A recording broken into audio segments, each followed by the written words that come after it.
You're listening to Health Innovators, a podcast and video show about the leaders, influencers, and early adopters who are shaping the future of healthcare. I'm your host, Dr. Roxy Mooney. Welcome back to the show, Health Innovators. On today's episode, I am sitting down with David Fishbach, who is the founder and principal of Excel Executive Business Advisors. Welcome to the show, David.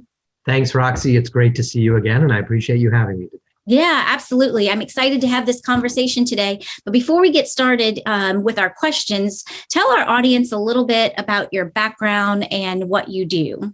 Oh, sure. Thanks for asking. Yeah. So, I started my career in mechanical and aerospace engineering, and I had pretty traditional engineering roles for the first 8 years or so. But right around the year 2000, all my buddies were joining software startups.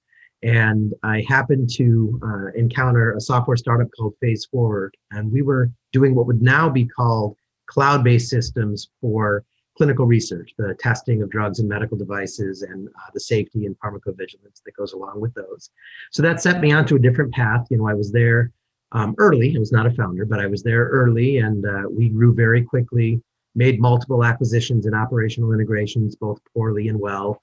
Had our IPO, sold to Oracle. That was a good day. Nice. Then I was running customer success for Oracle Health Sciences. That's Oracle's division with 40 plus software and service solutions for the healthcare and life sciences industry. Left there to go to another life sciences software startup, also not as a founder, but to participate in some pretty explosive growth. Had my second IPO. Now for about 6 years, I've had my own strategy, operations, and leadership development consultancy. So working primarily with technology, life sciences, and healthcare companies, and really working on corporate strategy, strategic planning, operational scale up, operational tuning, and then a lot of leadership development and coaching. And there's two kinds of consultants in our industry, in IT in general, and in healthcare, in life sciences IT. Consultants that call themselves consultants and are picking up the odd project in order to tread water and not look unemployed while they look for their next full-time posting, and consultants that are fully committed to doing this as the way they make a living. So I freely confess to anyone, Roxy, that I started out as the first kind. I thought, I'd be looking for another executive role with another life sciences software startup. But the work came in. And it turns out that I really enjoy focusing on the most urgent strategic and tactical priorities with my customers, helping them to identify and plan and execute. And, thus far it's been working out. So thank you for that. And I think that there's a lot of us that have started off in one box and moved to the other. I know I sure have at different seasons in my career. So I want to go back to one of those earlier jobs that you talked about, where you went from being an early stage employee to kind of going through that due diligence and the IPO and kind of selling to Oracle. As you kind of look back in hindsight, what are some of the lessons that you learned that are around, innovation strategy, business strategy, leadership, or commercialization? Yeah, great question. Thanks, Roxy. First of all, just to say, I was not sleeves rolled up, hands-on with a lot of the details of those transactions. Okay. We were responsible for the relentless tactical execution of our commitments to customers. That really is kind of the price of admission to every other conversation that you want to have, or even to an IPO. I mean, I'm going to sound old and maybe a little judgy when I say this. Back in the day, you had to have happy paying customers in order to go have an IPO. No kidding. and yeah, it's true. I swear it. So, we were, we were always selling. We were always trying to improve and grow. And because, it was a relatively young category, we also were educating the marketplace and our customers in real time. But really, that idea of selling and delivering and executing, the idea of what now is called customer success, although that wasn't really a buzzword in these early days, to me, it really is sort of the price of admission to everything else that you're planning or hoping to do. But specifically to your question, how do you get acquired? You get acquired really by building a company that somebody wants to buy, not by building a company that you want to sell, right? And there's a big difference. So the way that you grow into an enormous global powerhouse in your own right and publicly traded, and the way that you grow to a point that you have a book of business and a set of products and happy customers and expertise and market positioning that is a good puzzle piece to someone who may want to acquire you. The daily tactical execution of that doesn't look very different from each other, right? I do encounter people whose exit plan is to build and sell, and that's fine, right? I mean, but you can't really skip over the building part. Occasionally you can trick some people into overvaluing a platform play that is eating an operating loss because it's a market land grab, and sometimes that works, but it's not the play that I would pick from the playbook. Well, I think that that's really interesting, because a lot of the, startup founders that I work with, they don't always have the exit strategy in mind. And they're not they are more often building the company that they want to build, as opposed to, or that they want to sell, as opposed to looking at it as building a company that somebody else wants to buy.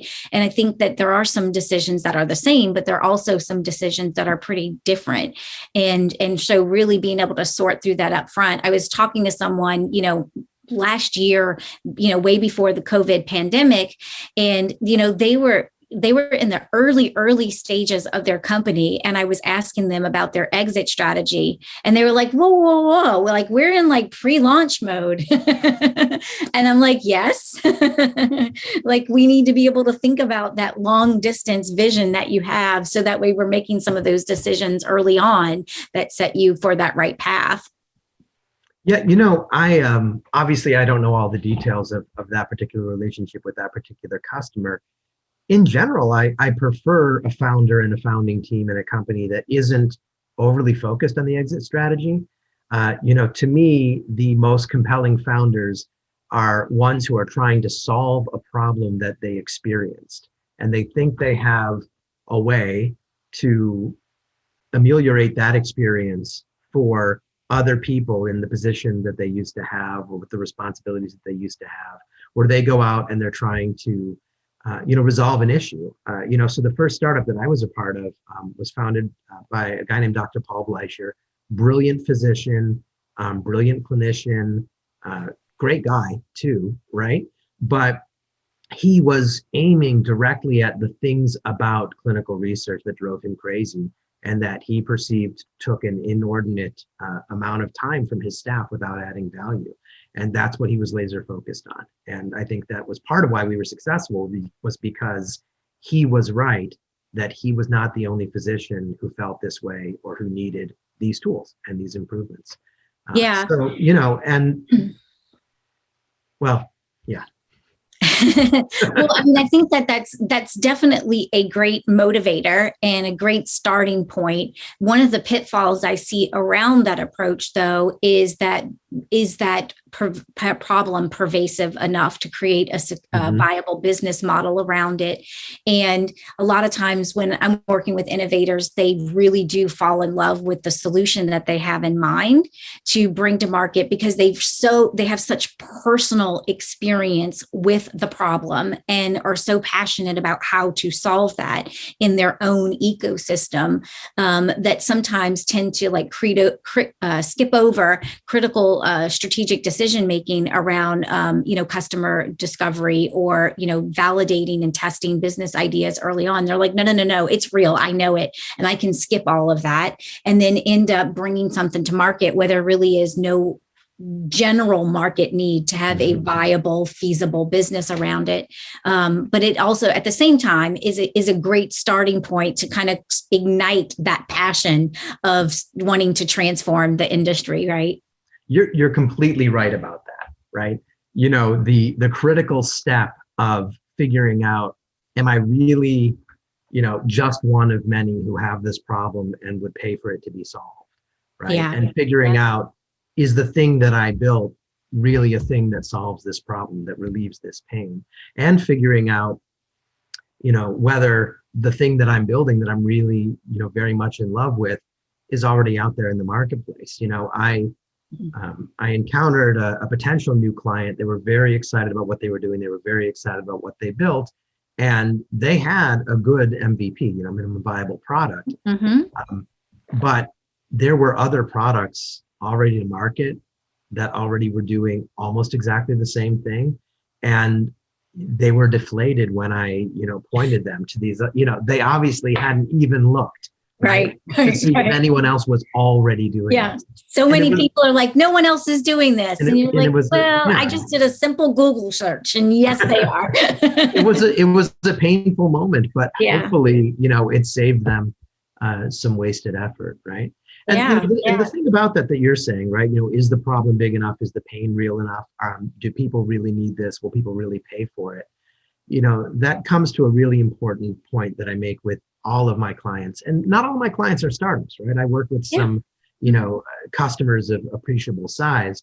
And when they start telling me, oh, we are a machine learning, AI driven, I go, stop, right? We don't sell product. We sell pain relief. Yeah. So what's the pain? And they go, oh, well, we use machine. I go, stop.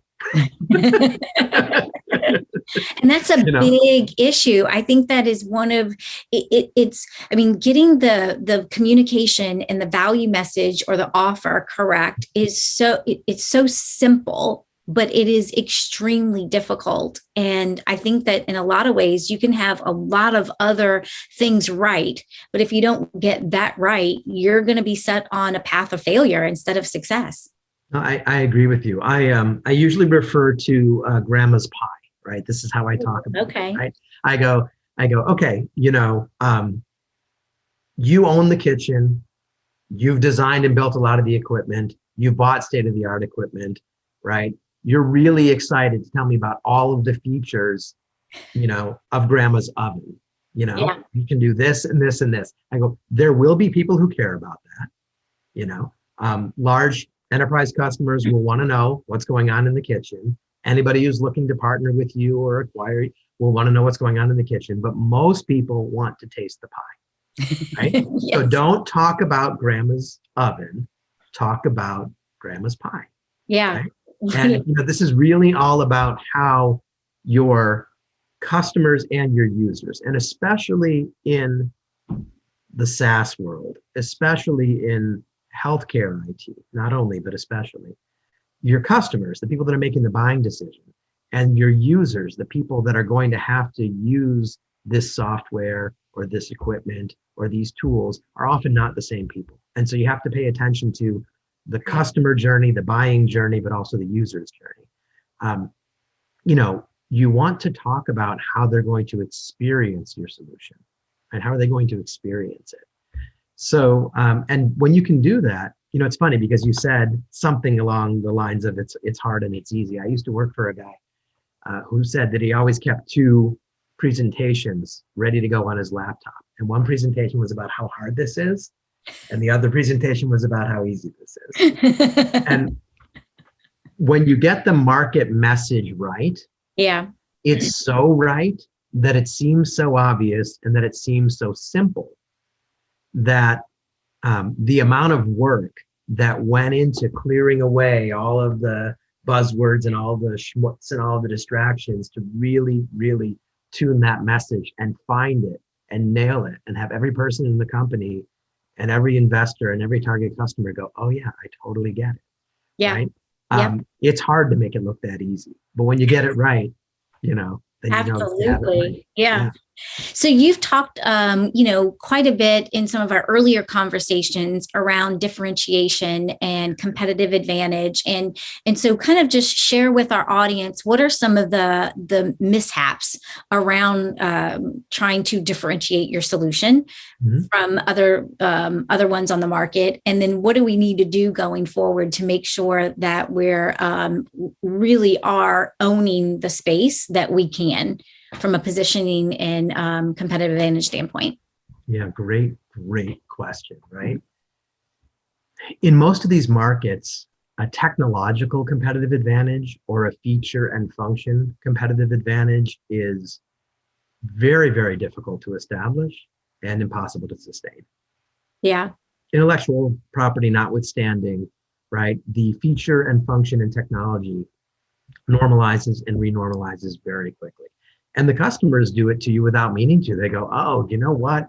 I love your solution, but your competitor has these purple flags. And my boss loved the purple flags because purple is his favorite color. And you guys totally should have purple flags. Right. And 6 months later, every one of your competitors has purple flags. Yep. And you'd always rather be setting the feature and function race than, trying to catch up in it, right? But that is not going to be a sustainable competitive advantage. So what's a sustainable competitive advantage? There's really only two, in my opinion. One is authentic customer success, and the other is trusted partner relationships. Mm-hmm. So for authentic customer success, customer success gets a lot of buzzwords, a lot of conferences, a lot of authoring. I define it as post-delivery operational success with the use of the delivered technology asset, right? And so, you can think of a piece of exercise equipment, right? You buy a treadmill for your house and you do all your research and you pick the absolute best possible treadmill for you. And 6 months later, it's still being used to dry damp jeans and no one has used the treadmill, right? So there's nothing wrong with the treadmill, but that was not a successful user experience. Right. Because the delivered technology asset was not used in the way in which it was intended to be used. And we're not going to blame the user for that, by the way. Right? We're not going to blame, so it didn't deliver its value. So, if you are unable to make an ROI worksheet, a return on investment worksheet, right? You know what? I'm going to reword this for the positive. Any technology or service provider who wants any target customer to part with money in exchange for a service or solution needs to be able to have a very clear, very simple return on investment worksheet that they can put in front of the client. Yeah. And they can say, you have, 100 clinicians and in 4 locations. And in general, we find that in an organization of your size, you spend about X hours on this manual repeated task. Does that sound about right? And they go, oh, I never thought about it. Or they go, oh, actually, it's more. Or they go, oh, no, it's less, right? But you have to take them through the ways in which you are going to make things better for them, right? We don't sell product. We don't sell service. We sell pain relief. Yeah. If you can't do that, you don't have your market message yet. You don't have your market fit yet, right? If you can't explain, you can say it's the coolest tech. It learns, by watching you, and then it starts taking over. Okay, that's cool. That's machine learning. I love it. I'm a total technology, right? But how the user experiences that, right? What happens for them? We don't sell product. We sell pain relief. So ROI and customer success, which I consider to go together, right? Good experience, and it was worth the purchase, is one of, in my opinion, the only 2 sustainable competitive advantages. And the other one is relationships, right?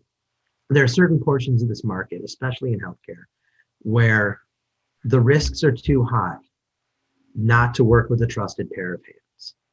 And so if your customers trust that you will make certain they are successful, and if they trust that you have the appropriate knowledge and discipline to protect their interests and do these things the right way, then your competitor coming in 5% less, 10% less is going to be less of an existential threat. Sure. Hey, it's Dr. Roxy here with a quick break from the conversation. Are you trying to figure out what moves you need to make to survive and thrive in the new COVID economy?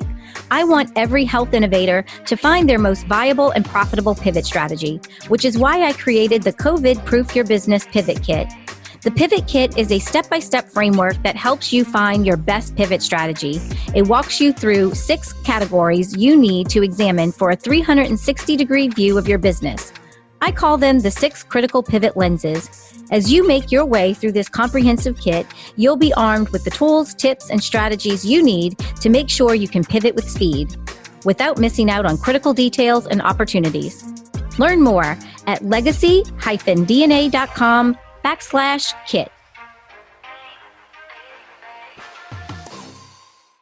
So going back to the customer success, and all of the research that I've done is one of the things that's like just a critical milestone in this commercialization journey is that when you have those early buyer customers, making sure that they have that positive post-purchase experience, right? The customer success is so critical to being able to cross that chasm into the mainstream market, because those are the people that become the raving fans and the advocates that then promote through word of mouth, right? It doesn't even have to be any type of official capacity, but end up being those word of mouth marketers for you to extend that trust and that credibility to the next set of buyers that are a lot more risk averse, that are a lot more hesitant for whatever is new.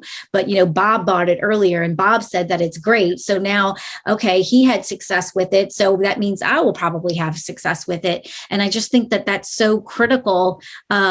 We put a lot more emphasis on the launch and the close and really kind of forget how to forget the importance of nurturing that post-purchase relationship and making sure that they become advocates and then facilitating that advocacy into the sales process.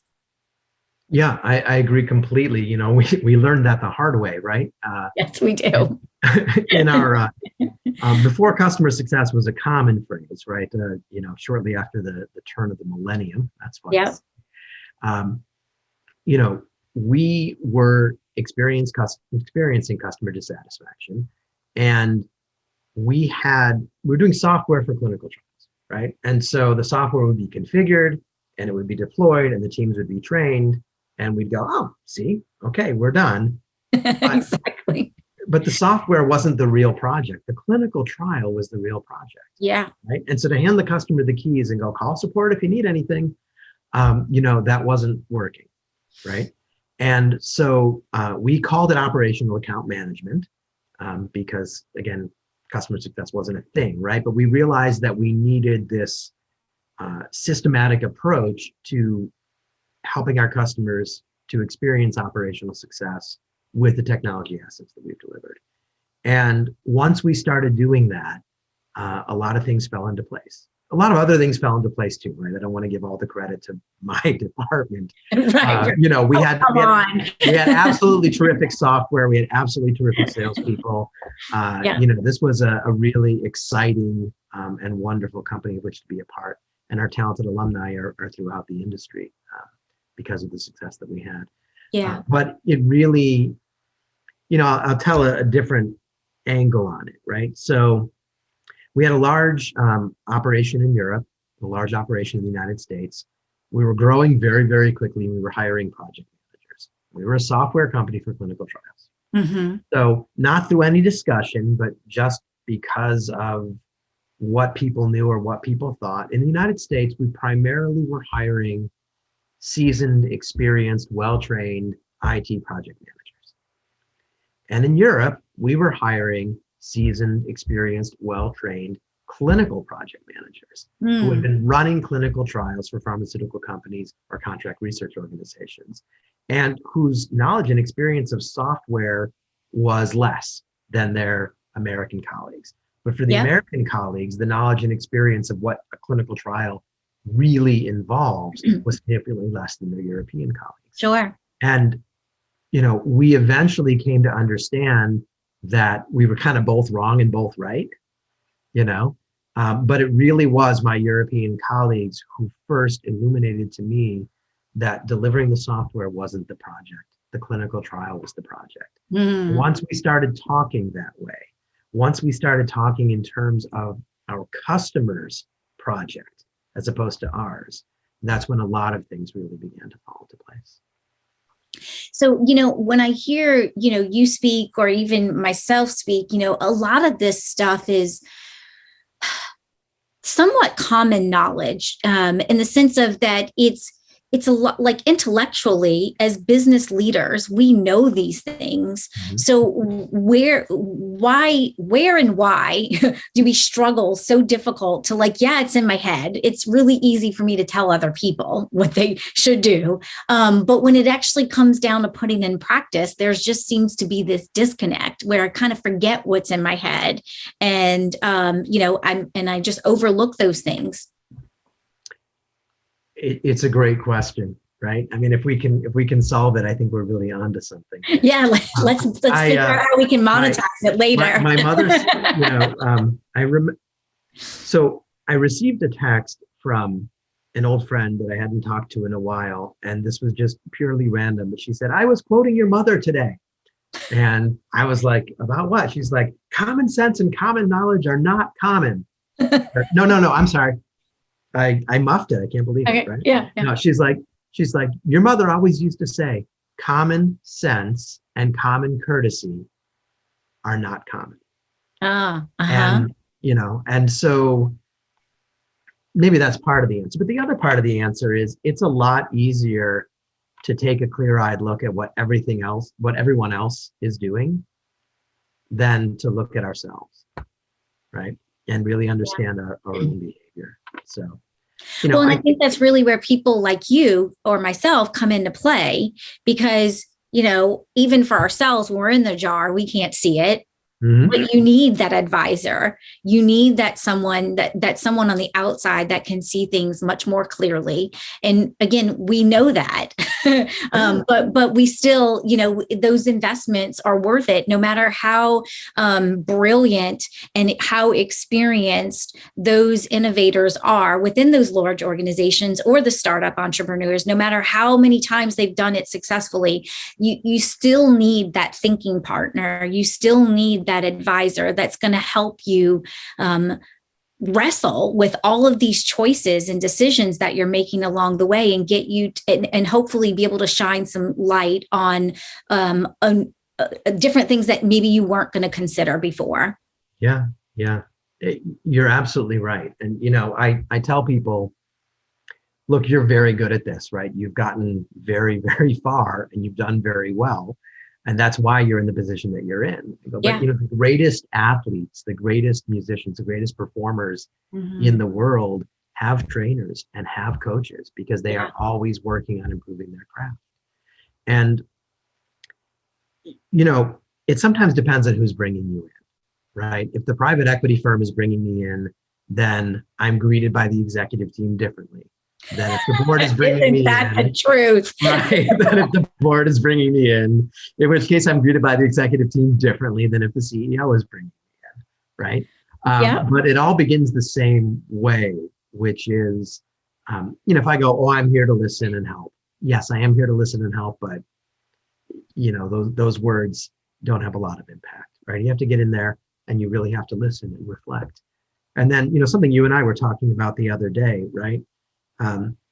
Every CEO early in a coaching relationship will tell me that they need a thought partner, with equivalent or greater experience in this part of the business world than they have. Right. Someone who will challenge their thinking, someone who will try to help them see their blind spots, and they all believe they mean it when they say it. Right? It sounds so good in the beginning of the relationship. You're like, finally, true, someone right? that wants to be challenged. And to their credit, 2 out of 3 times in my experience, that it really does work out that way, right? We lean in, we tackle the thorny problems that have been difficult to unravel. 1 time out of 3, what they really want me to do is, raise the level of play of every one of their key functional leaders across the departments, which I also do, right? Yep. So I have these coaching relationships with the head of each core major function. But when I start asking the CEO uncomfortable questions, and then, all of a sudden this meeting gets skipped and that meeting gets skipped, then that turns out to be a different experience. Yeah. Sure. Yeah. But, and look, sometimes I'm wrong, but we add value by asking difficult questions. Mm-hmm. Right? this is something that I believe very, very strongly, right? And one of the other things you and I have talked about is this idea of relationship before task, right? Mhm. So we're human first, Yep. and we do have actual, business responsibilities for planning and execution, um, you know, and commitments that we've made to the people that are paying us or to the people that are counting on us to build a company. So, I'm a pretty touchy-feely guy, if we're being honest, but it can't all be touchy-feely. Right. But this idea of being human first, this idea of relationship before task, this idea of taking the time to know a little something about the people that you're working with. And there's actually a new children's book coming out called, I think, Ezra's Invisible Backpack. And the idea, I know the author, right? So here's a plug for the book, right? But, the idea that everyone is carrying weight that no one else can see, right? And I think just understanding and respecting that during a global pandemic, or, when a global pandemic is but a memory. I think understanding that everybody has invisible distractions, burdens, but that we also all are here to get a job done. So I think that's really important. But yeah, you're definitely seeing a resurgence, if you will, or I don't know if it's in a resurgence, but it's just much greater elevation of the conversation around empathy in business. Right. I mean, we really weren't talking about that before. And I think that really coincides with what you're, talking about today is just empathy for our clients, for our customers, for our clients' customers, for the leaders, the board, the PE firm, just everybody involved. And for ourselves, Roxy. Right? Yes. You forgot yourself. True. I'm going to encourage you to show yourself a little empathy as well. Mm-hmm. And related, but different, but related is the conversation about mental health, right? So mental health is health, right? The challenges that we're experiencing with our brains or our emotions are no less medical, no less authentic, no less important, and no more our own fault than a herniated disc in the neck or a broken leg. Yeah. Right. And I think we are finally starting to make progress on this idea. On the idea that dealing with treatment-resistant depression is critical in treating cancer. Right. They're inexorably intertwined. And I would say that it's probably intertwined with any other physical medical condition. It's all interconnected. Yeah, absolutely. There's a really great organization founded by some oncologists. They're called Sunstone Therapies, and they're working on this idea, right? That treating cancer is not only about killing cancer cells. And they're doing some really exciting stuff, which is really good. So the thing about empathy and relationship before task and mental health, the way a lot of that manifests itself in the business world actually is in the critical importance of difficult decisions and difficult conversations. Right? So difficult conversations are an absolute mission critical, underutilized, underappreciated leadership tool. When they're done correctly, when they're done with empathy, when they're done with a focus on identifying problems and seeking solutions, they strengthen relationships. Definitely. And people are relieved that it's now out there, right? And if it's done the right way, like you said, like the trust is deeper, the connection is deeper, and the relationship is better for moving through that conflict versus avoiding it. Right? I agree. Yeah. I mean, way back in the early years of the first software startup, a customer was very, very upset with us. And to the point where, in my opinion, the project manager hadn't done anything wrong, but she needed to be replaced in order to appease the customer. right? Oh, okay. And so, so then I was brought in, right? And told like, fix this, right? And one of the first things that I said to the client was like, yeah, we really messed that up. And they're like, what? I'm like, ownership? I'm like, yeah, we didn't do that the way we expect ourselves to handle things. We didn't do it well. We inconvenienced you. We disappointed you. I'm like, nobody here is happy about how that's gone. They're like, really? I'm like, yeah, really. Did you think, Right. Yeah. So, and sometimes you just have to take ownership. Maybe not sometimes, maybe, owning your outcomes and owning your responsibilities and accountability, maybe that's an everyday thing. Yeah. I mean, and obviously that plays a part into leaders and innovators, but just really everyday life. I think it's so much easier for us to get into a habit of defending and blaming versus empathy and owning, that kind of stuff. Cheers to healthier leaders and healthier businesses. So as we wrap up here, David, it's been a really wonderful, let's cheers. Really wonderful conversation. We could certainly continue on much longer, but we do have to wrap up here for the sake of our audience and whatever they have to do next. So before we wrap up, though, just tell our audience, how can they get a hold of you if they want to reach out to you to talk more about these crucial conversations about customer success, leadership strategy, corporate strategy, any of the things that we've talked about today that you have to offer? Yeah, thanks so much, Roxy. So first of all, I have the benefit of a relatively uncommon name. And so you can find David Fishbach on LinkedIn pretty easily.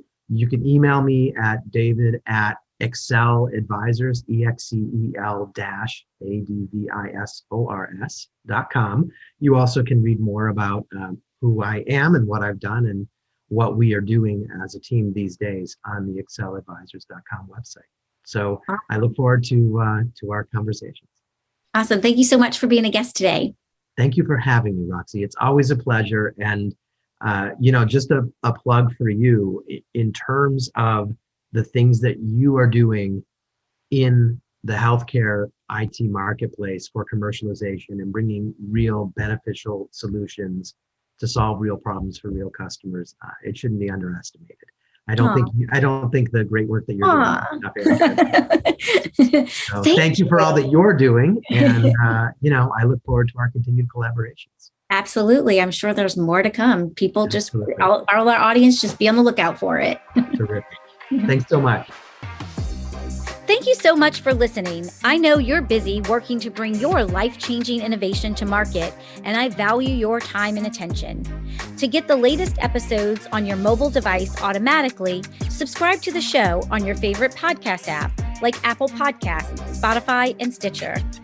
Thank you for listening, and I appreciate everyone who shared the show with friends and colleagues. See you on the next episode of Health Innovators.